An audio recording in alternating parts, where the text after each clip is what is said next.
Daedalic. What the fuck happened? No, seriously, I wish I was a fly on the wall while this game was being developed. You choose to make a Lord of the Rings game about Gollum.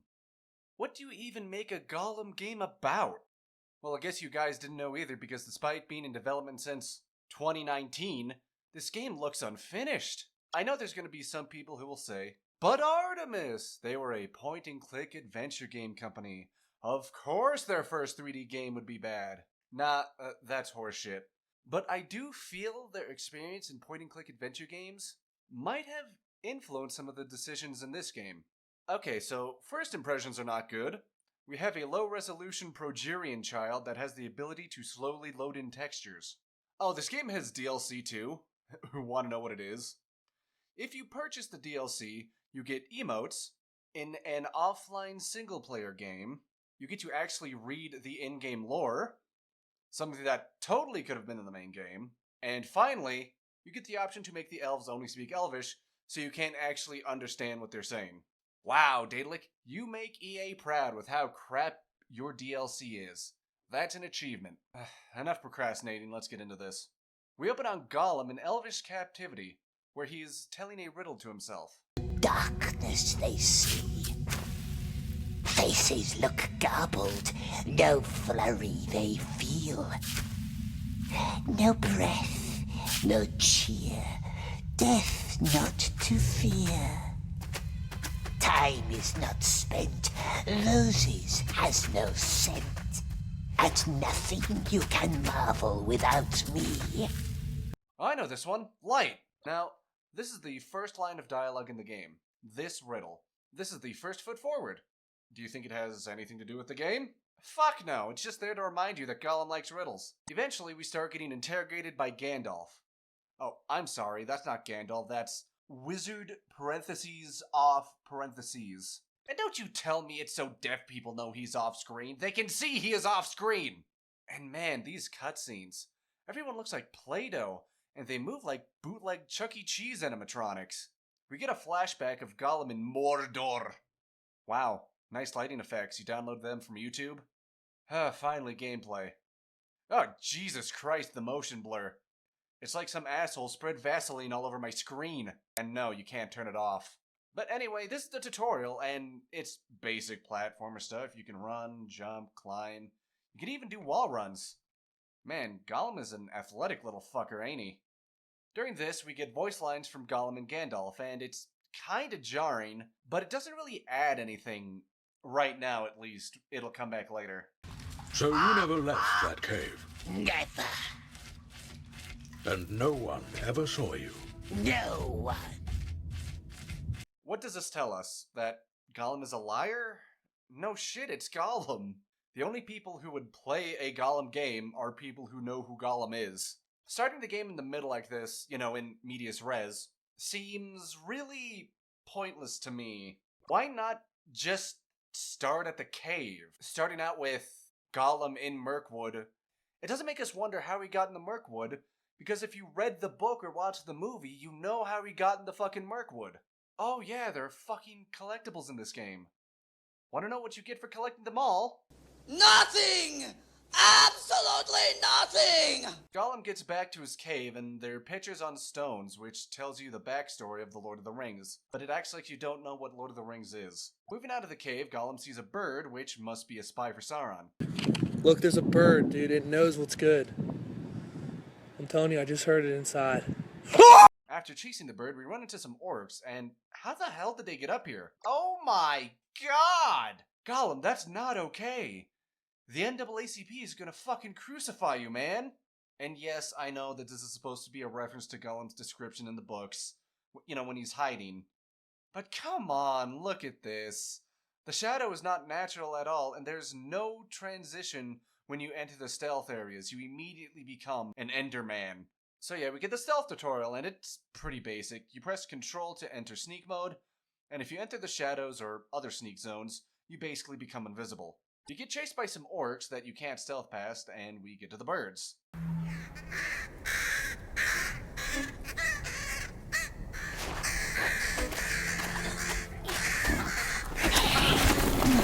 Oh, Come on, Gollum could have gotten them. Fuck you. This causes Gollum to fall next to the orcs that saw him earlier, and they're planning on reporting what they saw. So we have to kill them. And, we get one of those follow the NPC sections. You know those sequences, the one that everybody loves! Oh, look at this shit. I go ahead of them in the one direction the orcs are going, and despite being able to see them, the mission fails because I got too far away. Screw you! So we follow the orcs into Shelob's cave, because that's just the way they gotta go, I guess. And we get to learn that Gollum can only stealth take down characters if they're not wearing a helmet. Remember this. So we take out one of them, and after you take down the first one, the second orc just screaming the name of the other orc, he doesn't even turn around. Maga. Maga.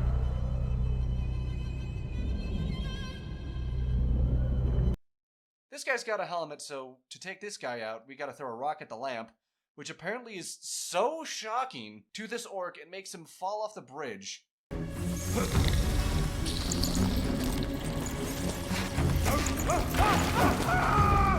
What a fucking clown show. Oh my god, I'm only 26 minutes into the game. We get past Shelob eating her orc, and oh shit, we're too high. We gotta get down, but oh no, there's a beetle. And now we get a moral choice about the beetle. No, I'm not joking. This game has a moral choice system, and the first one is about if Gollum should kill the beetle or not. If you're familiar with Gollum, you know that he has two personalities, Gollum and Smeagol. So to make a choice, you have to choose to convince one personality or the other depending on what choice you want to make. I actually kind of like the twist on the moral choice mechanics. You know, you have to make a compelling argument that your choice is the right one. However, it's not fleshed out as it could be.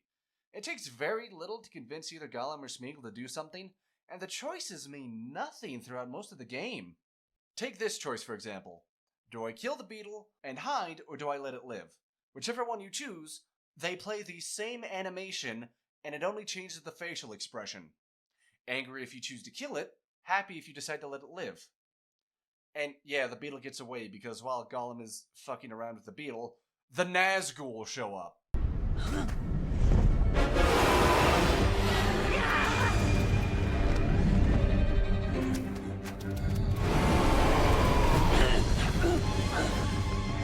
Okay, yeah, no, Gollum is not outrunning a fucking fell beast.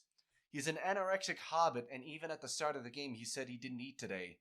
But no, he's somehow to outrun a fucking dragon and get into a mine. Not that it matters, because after learning that you can eat food to gain health, we get stuck in the cave and just have to wait for the Nazgul to catch us, because that's fun.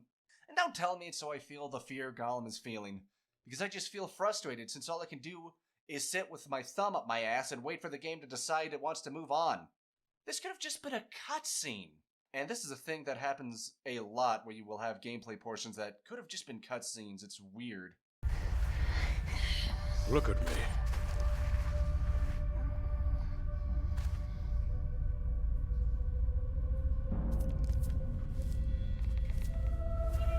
Ah!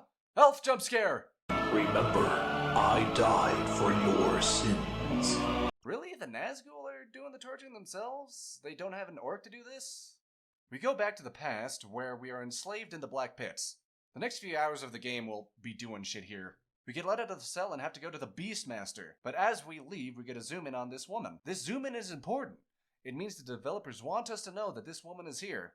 She must be vitally important to the story. And now starts the chores. The entire game is doing chores. First, we gotta wrangle animals into pens. To do this, we let them chase us into the pens, and then we gotta flip this switch. Riveting. With that done, we gotta go to the actual mines. Oh yeah, this chick? We can talk to her, but there's no point. We can't actually get her water or anything. She feels like the remains of cut content to me. Like maybe there was a quest or a puzzle where we could get her water and she helps us in some way. There are a lot of moments in this game that feels like that. Next, we gotta collect 8 tags from dead bodies. To get the tags in, our tasks for the day is done. Before we get back, we learn about the tower where people get sent to be obliteratomized by a death ray. No, really, apparently Sauron has Death Star tech. A special honor for you today. Some of our little crackers didn't go off last night. Some dirt eater needs to crawl down the tunnels and light them up. Okay, I see what you're doing, game. You want to do this prison break meme, but it's done bass-ackwards. In other games, the chores would be a short cutscene, and then escaping would be the level. Or maybe it would be like The Escapist, where doing the chores helped you in some way, like leveling up your strength or intelligence. Here, it's just filler.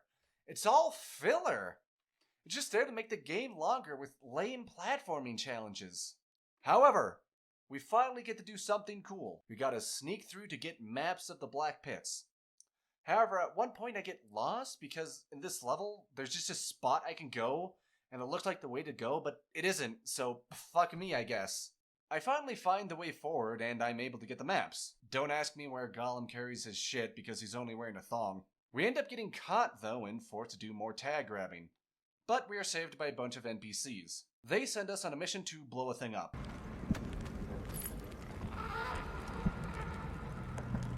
Black mark.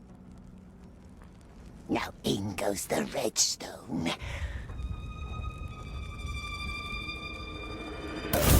Burn. Right of us. No! Run! Jump.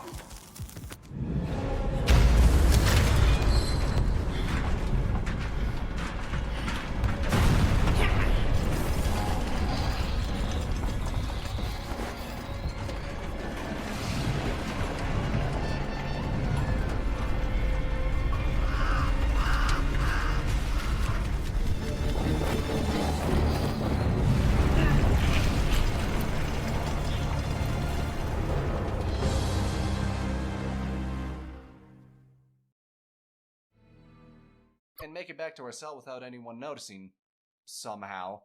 But we're round up the next day with some other prisoners, and we can either blame this Azog the Pale Orc looking motherfucker, or the old man. I choose to blame the orc because he stole my bread. The bastard. For no one until all traitors are dead. Give it back. It's useless anyway, just as I thought. Even if you'd make it into the tower, there is no way out. Unless you want to swim. Under the execution chamber, see? That must be the sewers where they make the Mormak. But it appears they won't even let you into the execution chamber. Which makes me wonder why. Smeagol's not a squealer. And yet, here he is, alive. And robbed me of my most glorious end. Listen to me.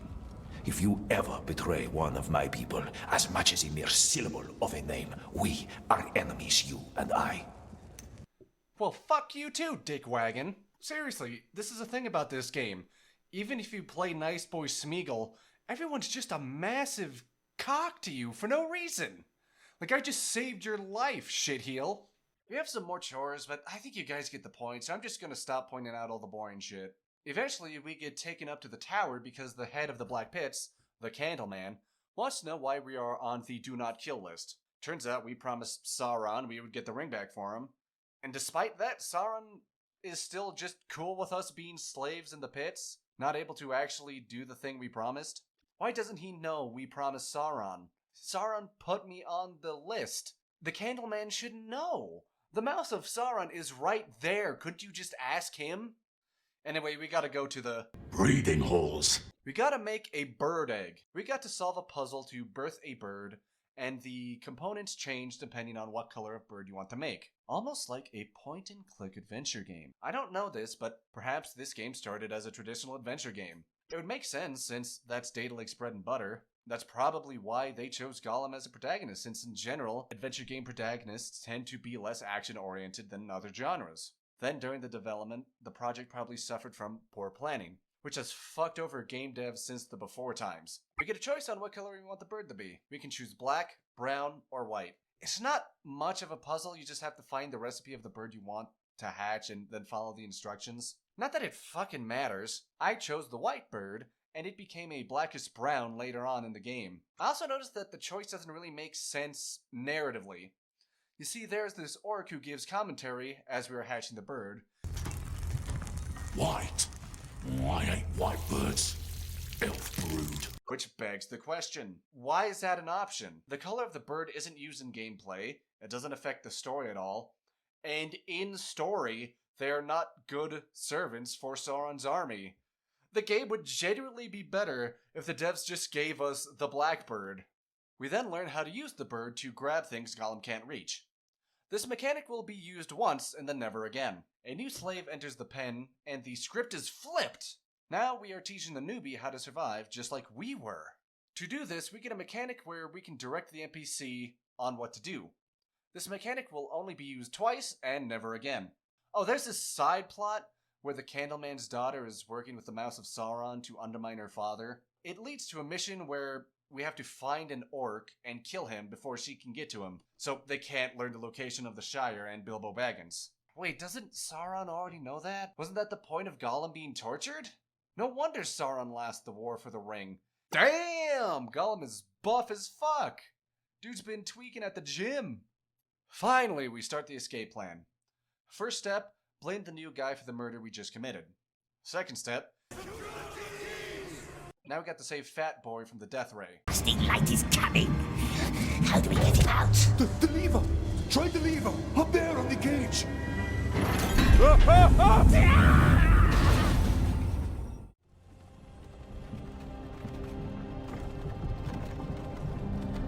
Hey, you. You're finally awake. Somehow we both survived that fall. Now we got to direct Obese to solve a water level puzzle. And it is so goddamn boring. This is the worst part of the game, no doubt. And I like the water temple in Ocarina of Time, so you can trust my deranged mental state. We managed to get Big Papa to a cart so he can drive us out of the Black Pits, but oh no! The crate we are hiding in gets taken away! Well, fuck me! We get a cave full of Spiders! A giant legion of spiders! But eventually we make it back, but President Taft over here leaves us, so we get this really out-of-place action set piece.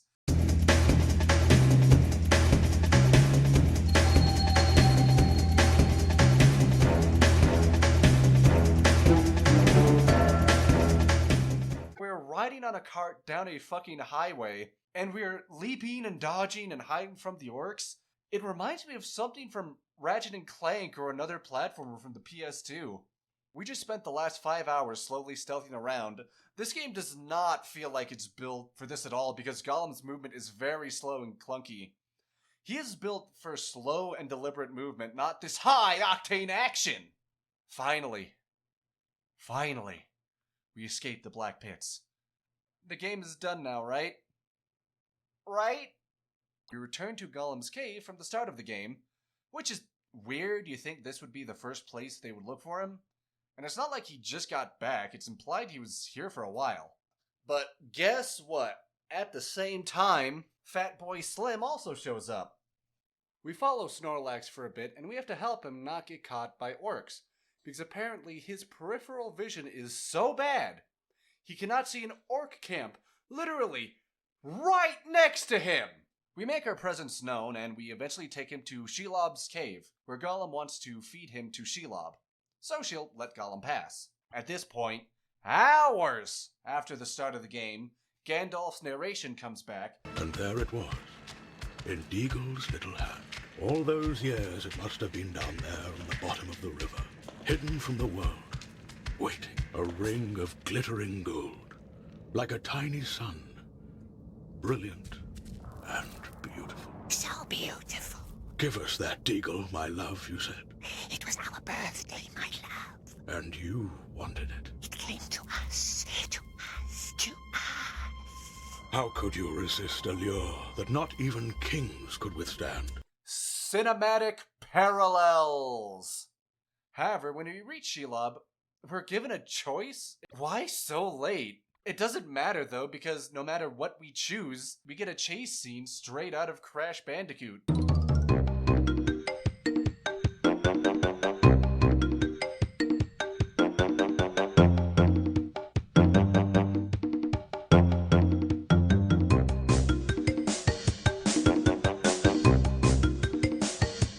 That, again, Gollum's player controller is not built for. Oh my god, there's even speed boost pads. Movie Bob gets eaten by Shelob, and we leave. I assume that's when we get kidnapped by the elves and the rest of the game will take place in Mirkwood. The game is almost over, and there's very little substance left, so I'm going to try to speed through this a little bit. After hearing our story, Gandalf tells the elf to be nice to us. They aren't. Really passive-aggressive, actually. We try to leave, but it turns out there's a magical mist that makes it so no one can enter or leave. Ah! The elves are invisible! They have the One Ring! There is another elf in jail with us named Mel, who helped make the mist, but it made her blind. And get this, the reason she is locked up is because she believes the Riddle Master, another elf who helped making the mist, is alive and wants to look for him. But the Elf King and everyone else just locked her up in a dark cave. And then to add insult and injury, elf children will steal her food, and no one stops them. Holy shit. Man, the Mirkwood elves have been portrayed as dicks in the past, but this is an insane amount of cruelty because a person has hope that a friend is alive. At least in The Hobbit, it was because they believed the dwarves would wake up a fucking dragon. Mel's our best bet to get out, so we lie to her and tell her that the Riddlemaster is alive. But we can't open the door without a silver bell that is in the king's room. Gollum is able to sneak up there. Somehow, despite in the books, Aragorn and Legolas were able to sniff him out immediately, but whatever. We free Mel and escape into the woods, and I shit you not, Gollum starts to simp for Mel. He becomes really attached for some reason. We make it to the ritual site where the mist was first made, where there is a place we can leave, but we must solve a puzzle first. And this puzzle sucks. You gotta find out who stood where, and to do that, you gotta find a clue. A blue trail will link that clue to the pedestal. This is filler more than anything. The door opens, but the game still doesn't fucking end. We get a choice if we want to kill Mel or not, and yeah, you know the drill, it doesn't matter.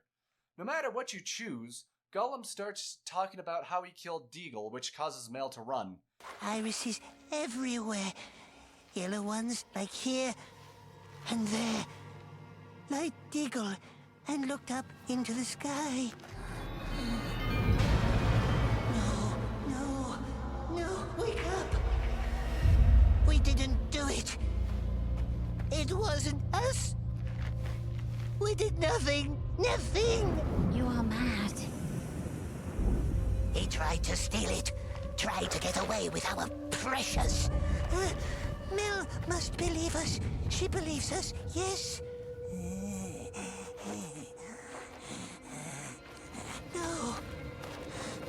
No.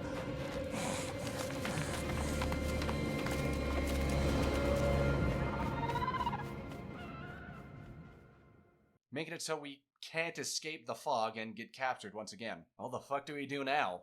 Well, Mel taught us about this plant that forces people to tell the truth. After using the plant on some elves, we learned that in the Riddlemaster's chambers, Mel and the Riddlemaster could talk to each other through a mirror. We teleport straight there. We came there once before to get into the king's chambers. Turns out there's a puzzle to activate the mirror. Shouldn't be too hard, just match the scenery. What the fuck? I can't move! Oh no, come on, don't do this to me, not like this, not like this!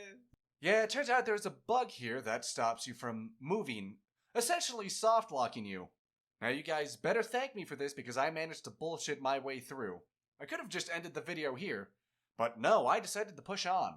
Yeah, it turns out if you restart the checkpoint as soon as you touch the wooden sculpture, it stays turned, even though you restarted, allowing you to ignore it and complete the puzzle. Doing that, the mirror opens, revealing a room that has a magical phone. I'm pretty sure that breaks the world building of Lord of the Rings, but let's not dwell on that. Turns out on the other side is the Riddlemaster, who is alive! Wow! And guess what? Guess fucking what? The motherfucker isn't even outside of the mist. He is within the bounds of the kingdom, and his friends and family just left him to die.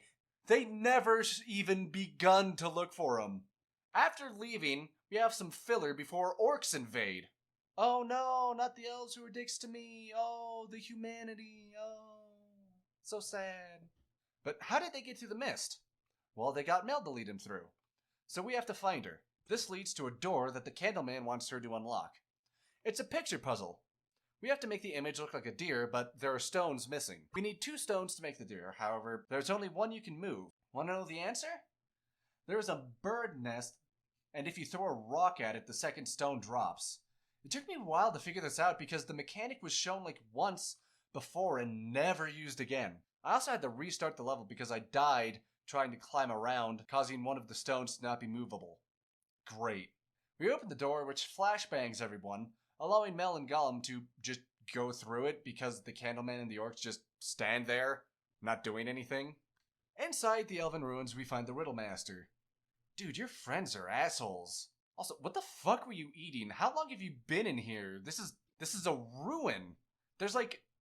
Were you just eating the mushrooms off the ground? We inform him that orcs are attacking. He explains that to escape, we have to turn off the mist generator. There are 2 buttons we gotta press, so the group decides to split up. Gollum goes to get one button, and the Roadmaster another. Mel just does nothing. And how the fuck did the elves get around? I know I complained about this with the orcs, but seriously, all of the levels here you need to climb, jump, swing off poles. Why would the elves design their home like this? We hit our button, but the Riddlemaster never came back, so we gotta check his side out. Turns out, stairs broke underneath him, and he broke his ankle. Really? You knife ears are supposed to be so agile and light on your feet, you guys don't sink in snow. Elves are like birds. They have hollow bones. But somehow, this guy's fat ass managed to break through stone. We press the button, but when we return to the Riddlemaster, somehow a fucking orc shows up? We get a choice if we want to take out the orc or let him kill the elf. Now you might be wondering why Smeagol would want to let the elf die, seeing how he's gonna help him escape. It's because he is simping for Mel. He wants to get rid of the Riddlemaster so he can have Mel all to himself. I'm not fucking kidding. Incel Smeagol. I decided to kill the orc. This works despite at the start of the game, it's established that Gollum can't kill orcs with helmets. But fuck it. The Candleman has finally got past the bright light. Oh, also his daughter is dead now. So all those hours setting up a thing between them is fucking wasted. Candlefuck is doing something with the mist generator. I guess he's putting Sauron in it or something? He's making it evil, so we platform up to it and destroy it pretty easily.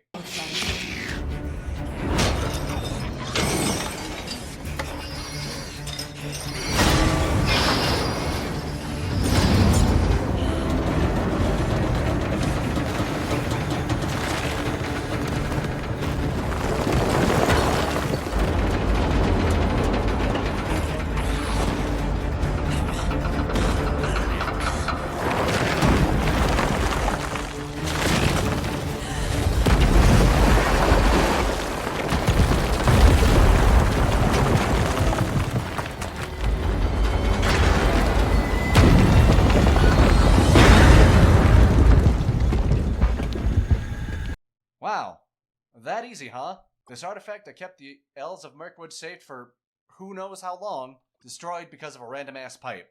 I guess you gotta respect the pipe. And then, we get one of the worst boss fights I have ever seen. Yes, there is a goddamn boss fight, and all it is walking through the rubble, and then a cutscene plays where Gollum strangles the Candleman. And now we get one of 3 endings. Yeah, there are multiple endings, and they're all shit. The good and bad endings all depend on if you killed the Riddlemaster or not. If you did, Mel tells you to fuck off. If you didn't, Mel gets to have her boyfriend be alive. Then there's an option that lets you kill your bird, but you can do that on either ending. Either way, the ending leaves with Gollum stuck in the mines of Moria, perfectly for him to show up in the Lord of the Rings trilogy. And that was Lord of Ring Gollum. What the fuck? Y'all remember Big Rigs Over the Road Racing? Or fucking Ride to Hell Retribution? Those games notorious for being unfinished crap? This game is the Ride to Hell of the 2020s. This is so fascinating to me. It's like a Lovecraftian tumor. Why a game about Gollum? What happened during those 4 years of development? Because this game feels like it was made in 1 year by students, not a developer that's been in the game since 2008. And you know what sucks the most? I liked Daedalic. I really liked the Deponia games and was planning on playing Edna and Harvey. And while writing this script, it seems like Daedalic decided to stop developing games altogether and just become a publishing company. I wonder what that means for the Deponia survival game that was announced during not E3. That sucks. There is one silver lining though. Gollum might be a shit game, but it's a fantastic example on what not to do. Peace.